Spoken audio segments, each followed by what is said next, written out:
Hey everyone, playing with a pug group today, so figured I would do some commentary on this Sailor's Abyss 20 since there's not really much else going on.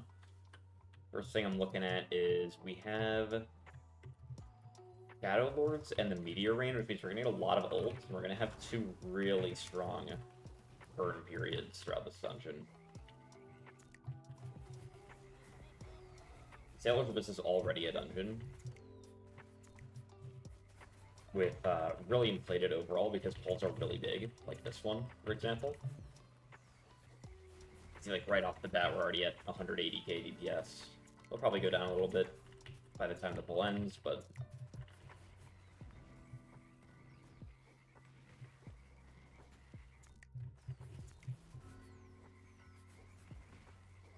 this dungeon is filled with very large pulls. Ideally ones that you'll have Apocalypse up for.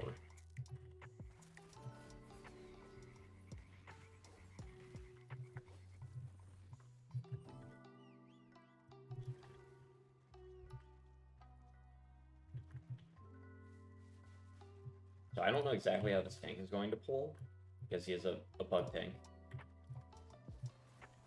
But these are mostly pretty standard pulls so far.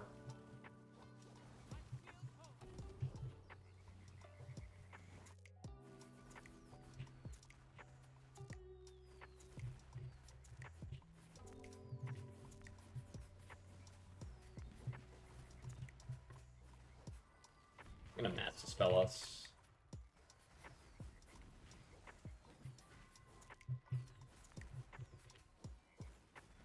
These enemies do apply a lot of debuffs. So the group is dying. I just sent a Mass Dispel. Help the healer out. Cursed Drowning is one of those. It's a pretty heavy dot. And then I think the small guys also put a dot that's stacked. So we actually already have our ult. I think I'm going to send it on this next pull. I know there are some massive pulls shortly after this one.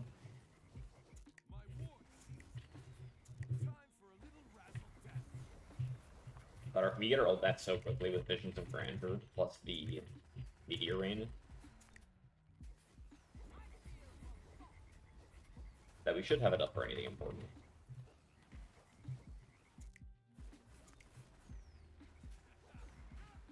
Yeah, 200,000 DPS for this pull. This dungeon is just kind of crazy for that.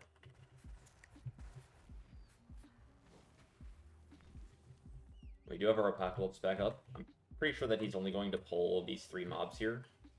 Some tanks tend to do this. Some of them will pull down into the lower area where all the small mobs are that you can kind of pad off of. Unfortunately, we didn't have a kick for that because we both tried to kick higher bolt. So that's going to slow things down a little bit.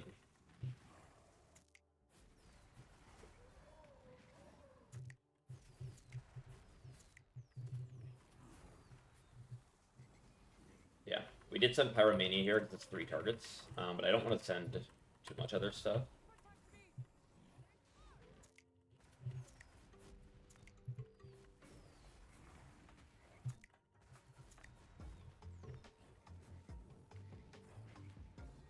Like, I'm not going to send my Apocalypse here, obviously. It's only a 3 mob pull.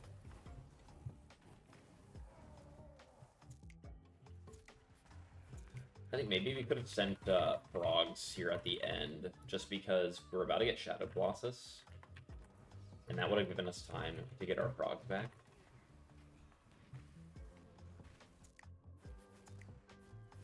I didn't really think about that. And I'd rather not throw frogs into this guy, because then I won't have them for the next pull, but we might have to. We take forever to kill this.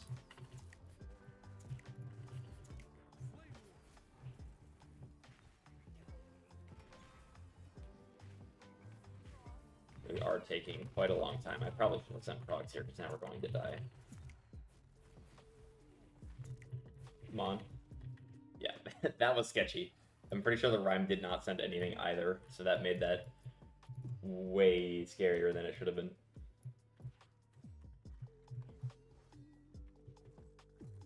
Oh, is he going all the way? Oh, this is an absolutely insane pull. Oh my god.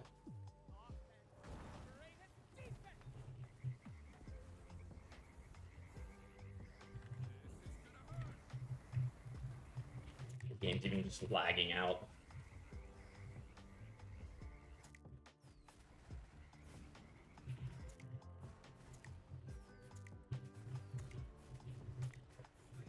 $500,000 damage, almost. Jesus. There we just sent our weapon plus our ult plus weapon reset and just absolutely destroyed that pull. And unfortunately, we don't have a lot for this pull. We actually have Apocalypse. I didn't even see that. But...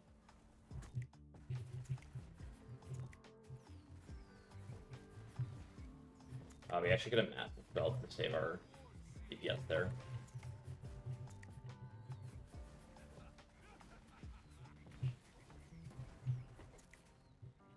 I think he got stunned by the meteors, and then he also had a dot on him. If we had Massive Spell there, it would have removed the dot, and he might have lived.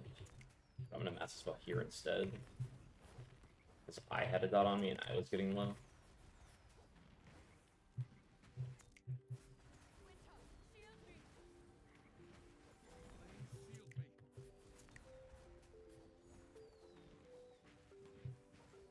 These necrotic bolts do hurt.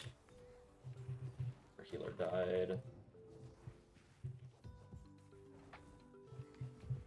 Honestly, I'm surprised that we were having as much trouble with this pack as we were.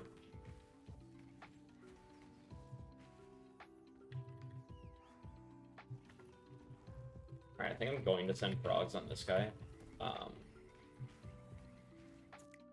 Well, of course I do that, and our Rhyme actually sends some of his stuff because he's doing a lot of damage now. But that's fine. We have our weapon available in 8 seconds, so we can use that to reset our cooldowns before we ult. And then we'll send our ult, and then we'll send weapon again, and we'll get a bunch of cooldown sets in a row.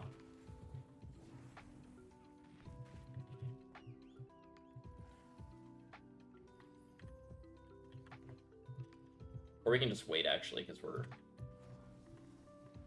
not very far off of just having our frogs up naturally.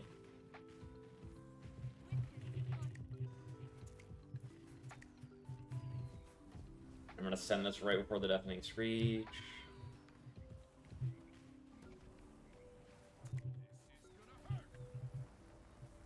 We got bound to the tank, so we're just going to stick on him. Not sure who that was on, so we're just gonna play it safe.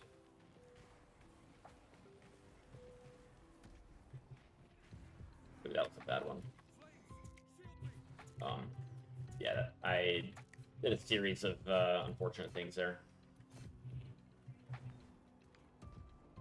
Oh, our Fireball didn't hit.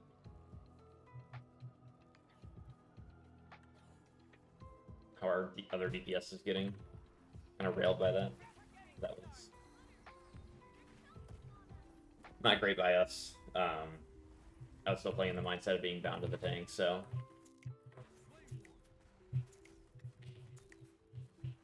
Dropped a pretty bad puddle.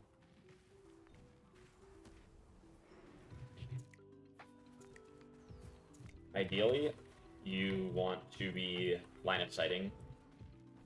Oh, and we got hit by that. Not good. Gonna Massive Spell it's there just to get that off.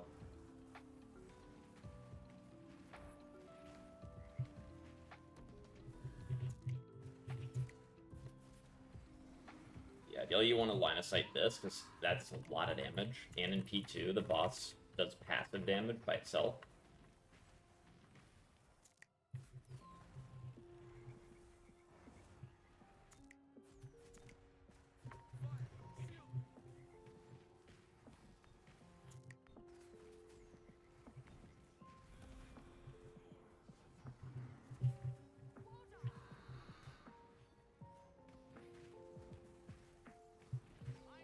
Go to the tank again.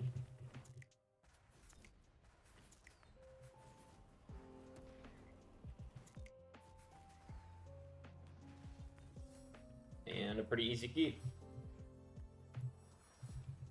An Orb of Shadows relic. Not bad. We already have one though, so.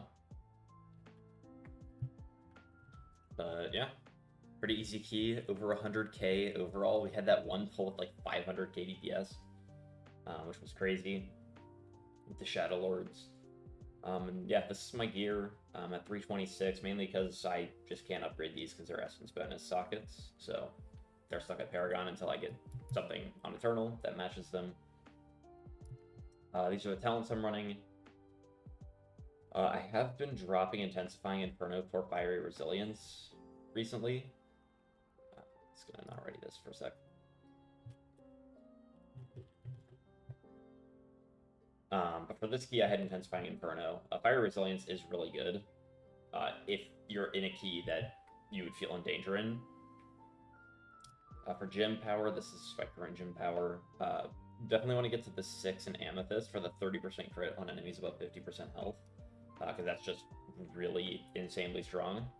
Especially if you're sending your cooldowns like right on pull, you're just getting an insane amount of crit chance. And for your dots, that means that you can also spawn more frogs. And yeah, hope you guys enjoyed this sort of commentary video, and see you guys later.